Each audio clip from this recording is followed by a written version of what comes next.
Bonjour tout le monde, Patrick Sébastien, coach de performance pour le golf. Donc aujourd'hui, j'ai quelqu'un qui m'a posé la question, c'est quoi qui t'a inspiré à travailler dans le golf? Donc en 2019, ça commence en 2019, donc il y a 6 ans de ça, j'avais pas touché à un bâton de golf depuis probablement 8-9 ans. J'ai quand même eu des moments dans ma vie où je n'étais pas pire au golf. Je jouais quand même dans les bas 80, donc pas si pire. Puis on venait de déménager à Los Angeles. Donc j'ai eu la chance d'habiter à Los Angeles pendant 2 ans. Quelques mois plus tard, j'ai décidé que je voulais reprendre le golf, étant qu'il y avait des terrains de golf partout, puis il faisait beau 12 mois de l'année. Fait que je me suis dit, s'il y a un moment de reprendre le golf, c'est ici, let's go.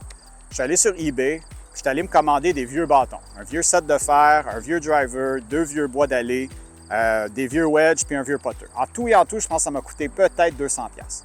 Mais je me suis dit, avant d'investir, je veux m'assurer que c'est quelque chose que je veux faire. Donc j'ai commencé à aller au champ de pratique. Les premiers coups, ils étaient très difficiles. Puis mon orgueil a failli faire que j'ai lâché tout ça. J'avais tellement de difficultés à frapper la balle. Je me demandais pourquoi. Je me disais, attends, il me semble que j'étais bon à un moment donné. Comment ça que je l'ai perdu? Parce que ça faisait longtemps. Puis le golf, c'est vraiment difficile. Mais parce que je suis quand même quelqu'un de bien discipliné, puis j'aime l'entraînement, puis j'aime la pratique, puis j'aime la technique, surtout au niveau des arts martiaux, je me suis dit, OK, il doit y avoir un moyen.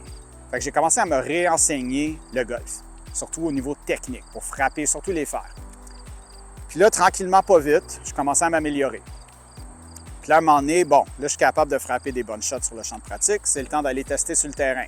Première fois sur le terrain, comme d'habitude, ça n'a pas bien été. Mais il y a eu quand même quelques coups qui m'ont donné espoir. Puis là, ça a pris peut-être quelques mois où finalement, je commençais à avoir des scores raisonnables.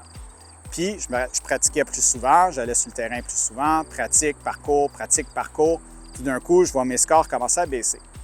Mais là, à un moment donné, je suis resté pogné. Parce que je trouvais que ma technique continuait à s'améliorer, mais mes scores ne s'amélioraient pas. On dirait que j'étais toujours pogné à 84. Mon chiffre magique, c'était 84. Peu importe si j'avais un bon front nine, bon back nine, je frappais bien la balle, je frappais pas bien la balle, on dirait que je jouais toujours environ 84. C'était frustrant parce que je trouvais que j'étais comme pogné, j'étais comme je sais pas quoi faire. Mais après une ronde où j'avais trouvé que j'avais super bien joué, mais j'avais quand même joué 84, j'ai pris ma carte de pointage, je me suis assis à une table, puis j'étais allé trou par trou, coup par coup. Puis j'ai pris note de les erreurs mentales. Les erreurs où je savais que j'avais fait, soit que j'avais joué trop vite, soit que j'avais le mauvais bâton, soit que j'avais pas pris le temps de vraiment bien lire la situation. Puis je suis allé trouver au moins 6-7 coups que j'aurais pu facilement éviter si j'aurais pris plus de temps. C'est là que j'ai commencé à développer l'idée d'une routine d'avant-coup. Moi, je ne connaissais rien à ça. Je ne connaissais rien à la routine, je ne connaissais rien à la préparation mentale pour le golf. C'était tout nouveau pour moi. Mais j'avais des connaissances en respiration, j'avais des connaissances en méditation, j'avais des connaissances en visualisation. C'était quand même un monde que je connaissais super bien. Fait que je dis, OK, qu'est-ce que je peux faire pour le golf? Puis une technique que j'avais enseignée à plusieurs athlètes dans d'autres sports, c'était la technique d'une seule respiration. Donc, avant de performer, de prendre une longue inspiration par le nez, puis de tranquillement expirer par la bouche, ça pouvait aider à calmer le système nerveux puis à concentrer l'esprit. Fait que je dis, OK, donc pourquoi je ne peux pas intégrer ça avant de frapper la balle? Fait que c'est ce que j'ai commencé à faire. J'allais au champ de pratique, je m'installais en avant de la balle, grande respiration, j'expirais lentement, je me mettais dans un état concentré, je me plaçais à la balle, je frappais mon coup. Je recommençais, je frappais mon coup, je recommençais, je frappais mon coup. Tranquillement, je commençais à me sentir de plus en plus à l'aise avec la technique. Là, je suis allé sur le parcours. C'est sûr qu'au début, surtout quand c'est nouveau, surtout qu'il y a la pression d'avoir du monde qui nous regarde et tout ça, ça m'arrivait de l'oublier des fois. Puis justement, ces coups-là où je l'oubliais, ma routine, c'est là que je faisais des erreurs. Mais tranquillement, pas vite, la routine devenait de plus en plus constante, puis je commençais à voir mes scores baisser. Là, un moment donné, il y a une journée où j'ai joué 79, puis honnêtement, je me rappelle que j'avais fait aucune erreur mentale. J'avais été super bien concentré sur tous mes coups. Oui, j'ai manqué des coups. Juste parce qu'on est bien concentré, ça ne veut pas dire qu'on ne va pas manquer des coups. Mais ce n'était pas dû à des erreurs mentales. C'était dû à des erreurs techniques. Puis ça, c'est pas pareil. Fait que là, j'avais réussi à éliminer des erreurs mentales. Puis j'ai joué du super beau golf. Mais là, le coach, je me disais, attends une minute, si ça a marché pour moi, ça devrait marcher pour d'autres golfeurs. Fait que là, j'ai décidé que je voulais travailler avec d'autres golfeurs. Fait que j'ai eu la chance de travailler avec quelques golfeurs que j'avais rencontrés sur le parcours, de leur montrer ce que je faisais. Puis ils ont quand même eu des bons résultats. Mais à un moment donné, j'écoutais une vidéo YouTube qui parlait du Korn Ferry Tour. Puis il expliquait que sur le Korn Ferry Tour, c'est super difficile pour plusieurs joueurs. Parce que ces joueurs-là, si vous ne le savez pas, ce pas des joueurs qui font beaucoup d'argent. Même que s'ils ne réussissent pas à faire la cote, donc s'ils ne jouent pas assez bien pour se rendre à la fin de semaine, ils perdent de l'argent. Parce que ça leur coûte le voyagement, ça leur coûte la bouffe, ça leur coûte la location d'hôtel, la location d'auto. Ils ont tellement de frais à débourser que s'ils ne se rendent pas au samedi, ils ne font pas une scène, fait que ça leur coûte des milliers de dollars des fois. Fait que j'ai réalisé que il doit y en avoir dans cette gang-là qui sont tellement désespérés qu'ils seraient prêts à travailler avec quelqu'un comme moi.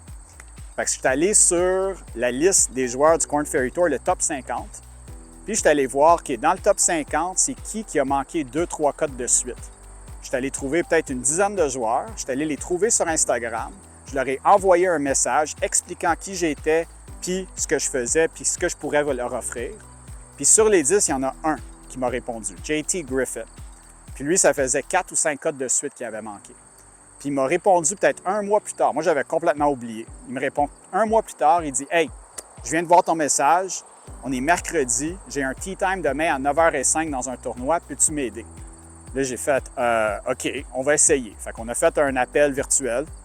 J'ai montré des techniques de respiration, on a parlé de la routine d'avant-coup. J'ai fait le plus que je pouvais en 1 heure via un appel virtuel.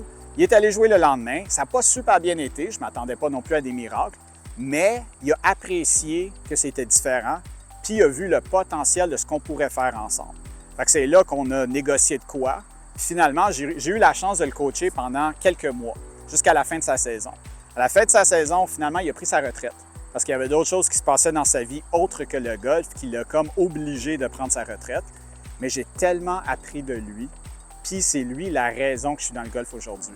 Parce que c'est lui qui m'a donné la piqûre. C'est lui qui m'a montré que peu importe mon bagage, peu importe que mon cheminement il était peut-être pas traditionnel, j'avais les outils puis j'avais les connaissances pour aider les joueurs à ce niveau-là. Ce qui voudrait dire que je pourrais aider des joueurs à tous les niveaux. Donc, c'est mon début dans le golf, c'est mon début dans le coaching pour le golf. Puis ce que j'aimerais faire, c'est de partager quelques leçons que j'ai prises de lui. Donc, mes leçons que j'ai apprises d'un joueur du Korn Ferry Tour. Numéro 1, une chose que j'ai demandé, c'est quoi qui fait la différence entre les joueurs qui ne réussissent pas à percer sur le tour et ceux qui réussissent? Il dit c'est simple, c'est le mental. Il dit on est tous capables de bien jouer, on est tous capables de frapper à la balle, on est tous capables de scorer. La différence, c'est qui est capable de scorer quand ça compte. Qui est capable le vendredi pour faire la cote, puis en plus, c'est qui est capable un dimanche après-midi quand ça compte pour aller se classer. Gagner, oui, peut-être, mais pour eux, c'est vraiment important, disons, de faire des top 15 ou des top 10. Il dit, c'est ceux-là qui vont réussir. 2, c'est ceux qui potent. Il dit, quand les potes y rentrent, on score. Quand les potes y rentrent pas, on score pas. Parce qu'ils vont tous frapper les verres. Ils vont tous avoir des beaux chips. Mais s'il manque les potes, c'est ça la différence. 2-3 potes manqués, c'est la différence entre une cote ou pas faire une cote. 2-3 potes manqués, c'est la différence entre se classer dans le top 10, top 20, top 30, top 40. Fait qu'il dit c'est absolument à 100% mental. Fait que ça m'a donné beaucoup d'espoir parce que ça m'a convaincu que il y a un besoin pour ça.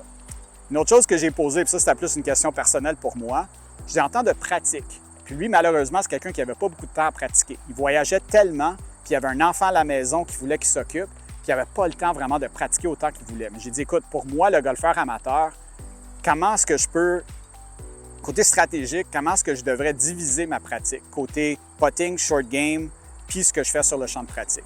Il dit, la plus grosse erreur qu'ils font, les amateurs, c'est que vous passez trop de temps sur le champ de pratique, puis pas assez de temps sur le short game, puis le putting. Fait que je dis, OK, en termes de pourcentage, si en ce moment, j'ai dit, moi, en ce moment, mon pourcentage, c'est 75 je frappe des balles, 25 je pratique mon chipping puis mon putting. Il dit, facile, switch. 75 de ton temps devrait être short game putting, 25 à frapper des balles. Puis je garantis qu'il y a beaucoup de golfeurs amateurs qui écoutent ça en ce moment, qui sont comme moi, on passe beaucoup plus de temps à frapper des balles, beaucoup moins de temps à travailler le chipping puis le putting. Mais le chipping puis le putting, c'est ça qui va nous permettre de scorer. Fait que je dirais que c'est les deux grosses leçons que j'ai appris de lui. 1, plus qu'on monte dans notre niveau de golf, plus que ça devient mental et beaucoup moins technique. 2, il faut bien structurer nos pratiques puis mettre beaucoup plus de temps sur le short game puis le putting, puis moins de temps à frapper des balles. Donc, c'est mes débuts dans le golf, c'est comme ça que j'ai eu la piqûre, c'est pourquoi je suis dans le golf aujourd'hui. mon premier client à vie, un joueur du Korn Ferry Tour. Je suis super chanceux de l'avoir rencontré, super chanceux qu'il m'ait donné une chance. Puis je pensais que ça ferait une histoire quand même assez intéressante. Donc si vous voulez en savoir plus, laissez-moi vos commentaires, laissez-moi vos questions. Ça me ferait plaisir de vous répondre. Passez une super belle journée et surtout, bon golf.